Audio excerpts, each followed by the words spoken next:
வணக்கம். நெருப்பு தமிழன். தமிழக வெற்றிக் கழகத்தினுடைய தலைவர் விஜய்க்கு விழும் வாக்குகள், விழப்போகும் வாக்குகள்.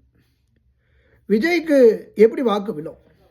இதுவரைக்கும் இணையத்தில் தான் அரசியல் பண்ணிட்டு இருக்காரு, இன்னும் களத்துக்கு வரல. இணையத்தில் செய்து கொண்டிருக்கக்கூடிய இதே அரசியலை செய்து கொண்டிருந்தாலும் அவருக்கு 8% 10% வாக்குகள் உறுதியாக வரும். பிப்ரவரி மாதம் அவருக்கு திரைப்படம் ஒரு 20 நாள் படம் இருக்குது. அந்த 20 நாள் பட ஷூட்டிங்கை முடிச்சுட்டு ஒருவேளை களத்துக்கு மார்ச்சுக்கு அப்புறம் களத்துக்கு வந்தார் அப்படின்னா அவருக்கு 15-20% வாக்குகள் வரும். இப்போ விஜய் திமுகவை எதிர்க்கிறாரு, பாஜகவை எதிர்க்கிறாரு. ஆனால் இது மட்டும் போதாது. மக்களினுடைய திட்டங்கள், எல்லா திட்டங்கள்லையும் இவனுடைய பங்கு இருக்கணும். இப்போ பரம்பூரில் விமான நிலையம் வருது, அதுக்கு இவர் என்ன பதில் சொல்ல போகிறாரு? இதுவரைக்கும் டங்ஷனுக்கு வாயே திறக்கலை, இனிமேல் வாயை திறப்பாரா?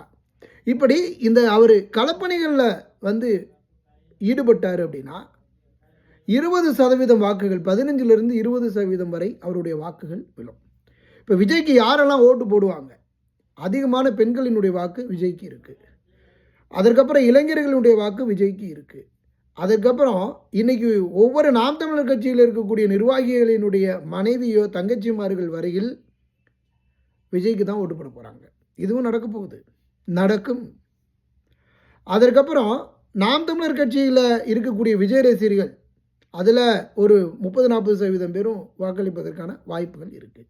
நாம் தமிழர் கட்சியிலேருந்து ஏற்கனவே விலகினவங்க, பாட்டாளி மக்கள் கட்சியில் இருக்கக்கூடிய இளைய தலைமுறைகள், அதற்கப்புறம் விடுதலை கட்சியில் இருக்கக்கூடிய இளைஞர்கள் அப்படின்னு விஜய்க்கு இளைஞர்களினுடைய ஆதரவும் பெண்களினுடைய ஆதரவும், திருமணமான பெண்கள், அதற்கப்புறம் திருமணமாகி ஒரு பேரம்பேத்தி எடுத்த பெண்கள், அதற்கப்புறம் வயசான பாட்டி வரைக்கும் கூட விஜய்க்கு வாய்ப்பு இருக்குது. அப்படிங்கிறது தான் இன்றைக்கு இருக்கக்கூடிய கள நிலவரம் அப்படின்னு சொல்லலாம்.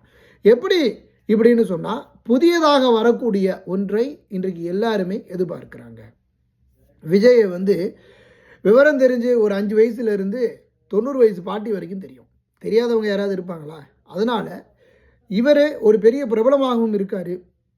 அது மட்டும் இல்லை, தமிழ் திரைப்படத்தினுடைய இன்றைக்கு இருக்கக்கூடிய ஒரு பெரிய தளபதியும் இவர் தான். அதனால் இவருக்கான வாய்ப்புகள் களத்தில் இருக்கக்கூடிய, இன்றைக்கி ஏற்கனவே திமுகவில் இருக்கக்கூடிய முதலமைச்சர் ஸ்டாலின் அந்த தளபதியை விட இந்த தளபதிக்கு அதிகமான பெரும்பான்மையும் செல்வாக்கும் இங்கே தமிழகத்தில் இருப்பதனால நிச்சயமாக ஒரு பெரிய ஒரு வாக்கு வங்கியை பெறுவதற்கான வாய்ப்பு இருக்குது.